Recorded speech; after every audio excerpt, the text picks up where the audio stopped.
Nous voilà devant la gare de Lyon. C'est la deuxième gare de Paris par son trafic avec 100 millions de voyageurs en 2018.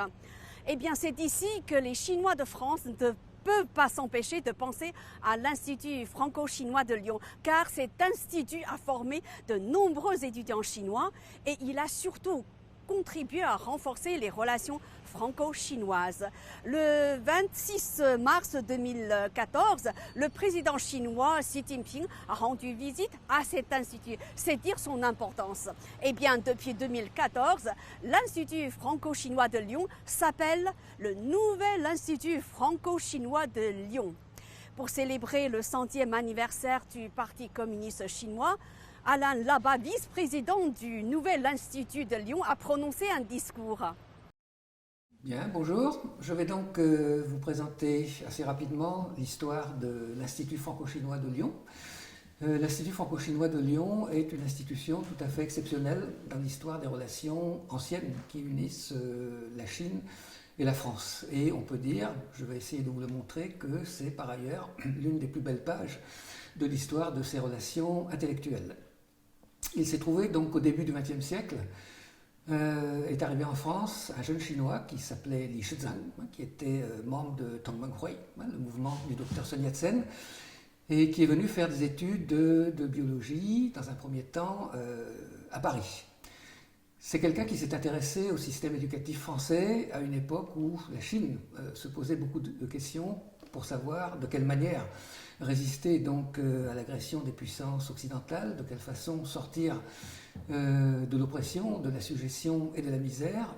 Et Li Shizang était convaincu que le meilleur moyen de transformer la Chine était de commencer par l'éducation.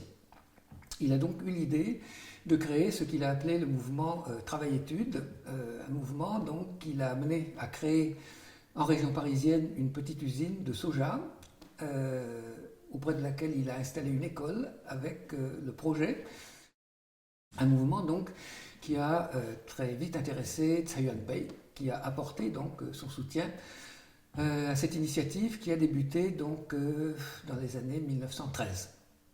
Essentiellement donc à Montargis, qui est une ville donc de la région parisienne. C'est un mouvement qui très vite a connu le succès puisque 1600 jeunes sont venus de Chine. En 1919-1920, dans toute l'Europe, suite à la Première Guerre mondiale, il y a des difficultés économiques très sévères, un chômage très important, et ces jeunes Chinois, essentiellement des garçons, mais aussi quelques filles, se trouvent dans une extrême difficulté, ils n'arrivent plus à trouver de travail, donc à financer leurs études. Et c'est dans ce contexte donc que, à l'occasion de la visite d'un ancien président du Conseil français en Chine, M. Painlevé, l'idée donc est discutée entre les autorités françaises et chinoises de créer en France une université. Lorsque ce projet est connu de ces jeunes Chinois qui se trouvent en France à l'époque, ils pensent légitimement que cette future université leur est destinée. Très vite, ils apprennent d'abord qu'elle sera installée à Lyon, parce que Lyon est la ville de France qui a les relations les plus anciennes avec la Chine. Ces relations remontent jusqu'au XVIIe siècle, et ensuite que cette université ne leur est pas destinée. Elle n'est pas destinée à ces jeunes gens qui se trouvent en France, mais elle est prévue pour accueillir des garçons et des filles qui seront sélectionnés et formés à Pékin, Shanghai, Guangzhou. Donc ces jeunes sont très mécontents. Nous sommes donc dans l'après 4 mai 1919, ils sont donc très mobilisés, ils sont aussi pour beaucoup d'entre eux politisés. Ils ont découvert en France le syndicalisme, le socialisme, l'anarchisme, et quelques-uns d'entre eux commencent déjà à s'intéresser au marxisme, dans la mesure où beaucoup sont venus en France dans le cadre de la Xinmin-Hui, cette société créée dans la province du Hunan par Mao Tse-tung, qui était destinée, entre autres activités, à préparer des jeunes Chinois pour venir étudier en France. Et donc ces jeunes gens se disent, nous ne sommes pas admis dans cette future université franco-chinoise de Lyon, c'est tout à fait inadmissible, nous allons manifester. Ils manifestent donc dans un premier temps, plusieurs fois à Paris, devant ce qu'on appelait à l'époque la légation de Chine, qu'on appelle aujourd'hui l'ambassade de Chine. Ils manifestent donc pour demander de l'aide matérielle, parce qu'ils sont dans une grande détresse sur le plan financier. Ils manifestent aussi pour critiquer le gouvernement chinois de l'époque, Il critique sa faiblesse devant l'action des puissances occidentales et aussi du Japon, et notamment les 21 demandes qu'a présentées le Japon au gouvernement chinois de l'époque. Il manifeste aussi contre un projet de prêt dont ils ont entendu parler, un projet de prêt du gouvernement chinois auprès du gouvernement français, dont il pense qu'il est destiné à acheter des armes. Et lorsque le projet d'ouverture de l'Université franco-chinoise de Lyon se concrétise, donc en septembre 1921, plusieurs centaines d'entre eux décident de venir à Lyon et d'occuper le site où nous nous trouvons aujourd'hui et d'où je vous parle, qui est prévu pour accueillir cette nouvelle université franco-chinoise. Il y a parmi eux des jeunes gens qui s'appellent Chen Yi, Lili San, Tsai He-sen, Zhao Shilian. Pour les autorités françaises, bien sûr, c'est une grande surprise, une manifestation d'étudiants chinois en province. C'est une manifestation illégale, la police intervient, une centaine d'entre eux, 104 d'entre eux donc, sont arrêtés, en particulier ceux dont je viens de citer les noms, et ils sont emprisonnés à Lyon, donc dans une prison qui existe encore. Ils sont emprisonnés, les autorités françaises bien sûr cherchent à identifier les organisateurs de cette manifestation, parce que les autorités françaises donc, savent que parmi ces jeunes gens, il y en a déjà pas mal d'entre eux donc, qui sont intéressés par le communisme. Il n'existe pas encore en 1921 d'organisation communiste chinoise en France, mais il y a le projet d'en créer une. Ce sera le cas en 1922. Donc, parmi ceux qui sont identifiés comme les meneurs, il y a Chen Yi. Et ceux-là, donc 104, sont conduits à Marseille par la police et à Marseille sont mis dans le premier bateau à destination donc, de Shanghai.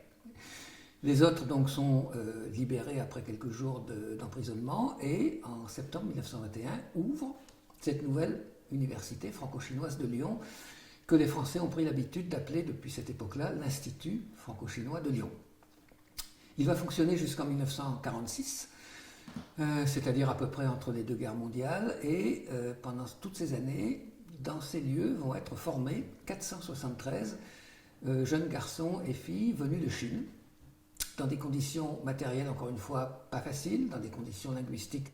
Un quart de ces jeunes gens donc, et jeunes filles vont obtenir des doctorats. Ils vont étudier dans à peu près toutes les disciplines, scientifiques, littéraires, artistiques, et un grand nombre d'entre eux, donc, d'abord la plupart vont rentrer en Chine, et beaucoup d'entre eux, donc à leur retour, dans les années 1930-1940, vont laisser leur nom dans l'histoire scientifique, technologique chinoise. Tout près d'ici existe encore donc une vieille maison qui est aujourd'hui une boulangerie, et qui, dans les années 20, était le premier restaurant chinois jamais ouvert à Lyon.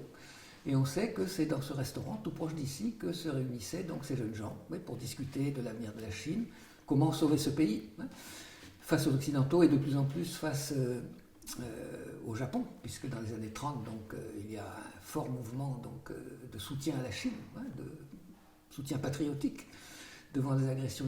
On sait que Deng Xiaoping est venu plusieurs fois à Lyon animer des réunions. En 1924, il a passé 4 mois pour ses activités politiques. On sait également que Zhou Enlai est venu à plusieurs reprises et qu'il a également travaillé quelques semaines à Lyon, dans l'époque à Paris, Li Weihan, qui écrit toujours à son ami d'enfance Mao Tse-tung. Et c'est dans la correspondance entre ces deux hommes que l'on trouve pour la première fois écrite le projet de créer un parti communiste en Chine, à la création donc d'une organisation de la jeunesse communiste en Europe, dont le siège donc se trouve. Ces jeunes gens qui cherchent comment, Choko, comme on disait à l'époque, comment sauver la Chine. On peut dire d'une certaine façon, donc, cette histoire tout à fait exceptionnelle qui avait uni la Chine et la France en général et Lyon en particulier pendant quelques décennies est très largement oubliée des Lyonnais. C'est une histoire qui ressurgit curieusement en 2014 à l'occasion du 50e anniversaire de l'établissement des relations diplomatiques entre la France et la Chine.